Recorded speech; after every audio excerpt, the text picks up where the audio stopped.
1665 খ্রিস্টাব্দে। কত খ্রিস্টাব্দে? 1665 খ্রিস্টাব্দে স্যার আইজ্যাক নিউটন সর্বপ্রথম ল অফ গ্র্যাভিটেশন, মাধ্যাকর্ষণ শক্তি, এটা তিনি আবিষ্কার করেন।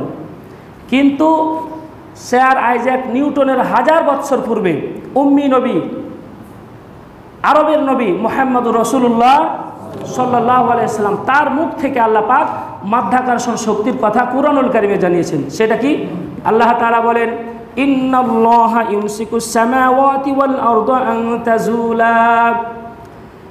আল্লাহ তাআলা বলেন, নিশ্চয় আল্লাহ তাআলা নভমণ্ডল ও ভূমণ্ডল এমনভাবে ধারণ করে রেখেছেন যাতে একটার থেকে আরেকটা বিচ্ছিন্ন হয়ে না যায়, ছিটকে না পড়ে।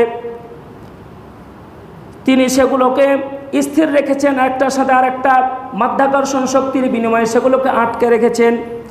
ওয়ালা ইন জালাতা ইন আমসাকাহুমা মিন আহাদিম মিন বাদি, সেই মাধ্যাকর্ষণ শক্তির সাহায্যে আল্লাহ পাক সেগুলোকে আটকে রেখেছেন। সেগুলো যদি একটা থেকে আরেকটা ছিটকে পড়তো দুনিয়াবাসীর উপরে, তাহলে আল্লাহ ছাড়া কেউ কি আছে সেগুলোকে স্থির রাখতে পারত? কেউ কি আছে? কোনো শক্তি নাই। এই সূরা ফাতিরের 41 নম্বর আয়াতে মাধ্যাকর্ষণ শক্তি, ল অফ গ্র্যাভিটেশন, এটার কথা আল্লাহ তাআলা আজ থেকে স্যার আইজ্যাক নিউটনের আবিষ্কারের আরও 1000 বছর পূর্বে মুহাম্মদুর রাসূলুল্লাহ সাল্লাল্লাহু আলাইহি ওয়াসাল্লাম তার মুখ থেকে এই বিজ্ঞানের সূত্র আল্লাহ পাক বের করেছেন।